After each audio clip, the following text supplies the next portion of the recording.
A woman brings a lion statue to have it appraised, but when the assessor sees her, he almost chokes. But before we start, please make sure you subscribe if you haven't already. Hit the notification bell and smash that like button. We really appreciate your continuous support. Antiques Roadshow presenter for 24 years, Lark E. Mason thought he had seen it all. But during one episode, he was confronted with a statue that left him stunned and shocked, especially when the women told him how she'd acquired such a unique item. While he'd seen people bring precious items from all over the world and loved trying to decipher the history and value of the item, Mason never expected such a rare item ever being brought in front of him. It should have been just another episode of Antiques Roadshow for Lark E. Mason, but it turned out into a story he would recall to time and time again. It was early 2002. As the owner walked towards him, Mason's eyes only saw the lion statue brought forward.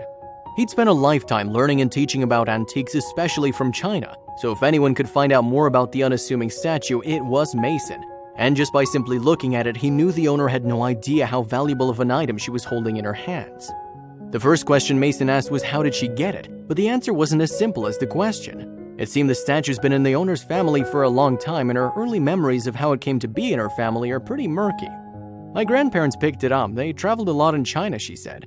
When were they in China, Mason asked. The lady replied by saying, probably in the early part of the century.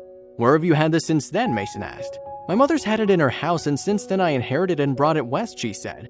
Since then, the statue stayed in the corner of her living room. She even gave it a name of Leo the Lion. To the owner, the statue wasn't just a piece of history, but an item part of her family, something which bound 3 generations of her family together. While it had a great sentimental value, no one in her family knew the real monetary value. For someone as experienced as Mason was in the world of antiques, it was amazing to see him become so genuinely emotional on air, especially since at that point he'd seen hundreds of antiques. Okay, well, I'll start by saying when this came up, I could barely, he said. He was lost for words and slightly trembling. His deep love for history and antiques were making it hard for him to stay professional, but he had to pull himself together because the owner deserved to know more about Leo the Lion. He inspected it further and said, "It's fantastic, this is true." "Sorry, I'm a little worked up," he said. This is among the finest examples of Chinese art that we've seen on the Roadshow. The carving is beautiful, the workmanship is stunning, Mason continued. The carver who did this was truly a master, he said. You can see the muscles rippling under the surface. It's the finest quality marble you can get. It's truly magnificent. To the layman's eyes, the loin statue looks like any other, but Mason tried to explain why he was so overwhelmed by this piece of history by showcasing the small details around the side of the status. And as you look at this, any way you look at it, it's fantastic. Breathtaking, Mason said. Every detail in the craftsmanship had been saved, making it a pristine specimen meant for museums, not living rooms. But still, this detail doesn't seem enough to drive the antique expert to tears. It was also because of its rarity. I see little tiny versions of these that come in for sale, but never does one see one like this, he said. And he wasn't exaggerating. To date, they haven't found a single statue of this size in the same style, and surely they were once created, but none has survived and made it into the hands of historians. The more Mason talked about Leo, the more the owner knew that her grandparents had once found was surely a once-in-a-lifetime purchase. It seemed like her family was meant to have this piece of history, and Mason agreed. Your grandparents bought something when they were on their trip that you can't get now, he said. He continued, you can see examples like this in museums. Occasionally they come up at auction. It's wonderful. It wasn't just the size Mason was impressed with, but also that most other lion statues had survived had some damage, but Leo seemed to have been untouched. Something that has been handled and has been around for a while, it's a great thing. Rarely do you find something so beautiful and unscathed that's been around for so long. Most statues or artifacts as old as the statue would have had at least a handful of blemishes. But one thing that was rather off about this statue, and the reason why the owner never thought it was worth anything, was because there weren't any visible signatures present. The artist didn't sign it. The owner brought up thinking that would affect the value of the piece, but Mason had an explanation. No, these were never signed. Mason followed up with that and assuring her it wouldn't affect the value. During the owner's initial search for information regarding the statue, she was told it was likely from the Ming dynasty, but she was just about to find out this information couldn't be further from the truth. Just with a look, Mason knew this wasn't the case, and this is another reason why he was so emotional. It was from the Tang dynasty. This dates from the golden period of Chinese art, which is called the Tang dynasty, between the 6th and 9th century, he said. So how much was it worth? The statue comes from the time of the Tang dynasty. This Chinese empire, which existed between 618 to 907 AD. While we haven't done the math, but just by looking at the time frame, you can imagine it was a very, very, very long time ago. This time period is also considered by many experts to be the golden age of art in ancient China. Everything from music to literature was changing and evolving, creating some of the most iconic items in the world, including Leo the Lion. To think that the work from the Tang Dynasty would one day find its way into a suburban home in New Mexico and later on a national TV show, the odds were very slim and only added to the drama. Though that doesn't say that Tang's work didn't stretch far and wide. Chinese craftsmanship was appreciated and exported to all parts of the world, especially India and the Middle East.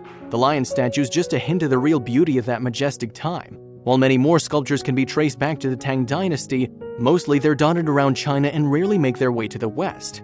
Also, at the time, Buddhism was the most commonly practiced religion in the country, and a huge amount of these statues depicted Buddha in all varying sizes. For this reason, the lion statue is even rarer since it wasn't widely produced.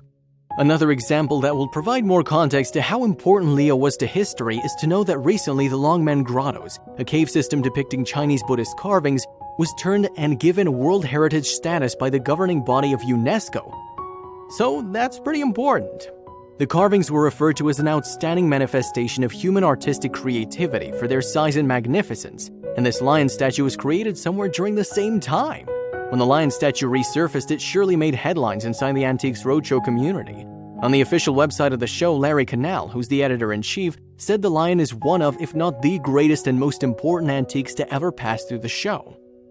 In his account with the Antiques Roadshow Insider, Mason stated, "Surprise, astonishment, and disbelief washed over me the moment the owner of a white marble lion walked up to the Asian arts table in Albuquerque last summer," he said. Discovering a Tang Dynasty lion in such an unexpected venue, however, ranks as one of the greatest surprises of my career. It's exceptional not only for its size, around 18 inches, but because of its quality and condition. As far as Mason was concerned, the statue's base spoke volumes. "One of the ways I can tell you that it's what it's supposed to be, not only for the artistic aspects of it," he said, "but when you look at it underneath, you can see that there's every indication of great age from the chisel work that's taken place on the sort of sandy surface, which is fantastic. That gives you the kind of patina you want to see." Again, one of the things that Mason just couldn't get over about the statue was the original crafter's incredible consideration to detail. The craftsman treated this large sculpture in a manner more typical of carvings of much smaller size, he said. The surface is smooth and unmarred from damage. The details are crisply rendered as the day it left the carver's workshop. I told the lion's owner that its value might be a bit more than expected. The question remained, though, how much was it actually worth? And now we reveal what you all came here for. The value of the item, about which Mason said, "I feel pretty confident that one could get between $120,000 and $180,000 for it," he said. However, that might not be its true value. "Now, and the value I give you is an auction estimate value," he said. "But an insurance figure on this would be somewhere between $150,000 and $250,000, probably toward the high end. I'd probably say around $250,000 for insurance purposes." Imagine an 18-inch statue costing a colossal $250,000, and this was in 2002. This figure would have skyrocketed, and even some believed at the time it should and would be worth much more. Larry Canal recalled, "I told the lion's owner that its value might be a bit more than expected at around $250,000, Canal said. But the lion's owner took it in stride. She was as cool as a cucumber, even if she was as astonished by the value as Mason was by the lion. You'd think the owner would immediately be ready to sell this family heirloom, but turns out she had other plans. A couple of years ago, Larry Canal revealed that he, like us, was intrigued as to what happened to Leo. Turns out, despite Mason's insistence and appreciation of the statue and stating that it belonged in a museum, the owner quietly took it back home. It seemed like all she wanted was the value to be appraised and Leo would stay with her, in her living room, waiting to be handed down to the next generation of the family.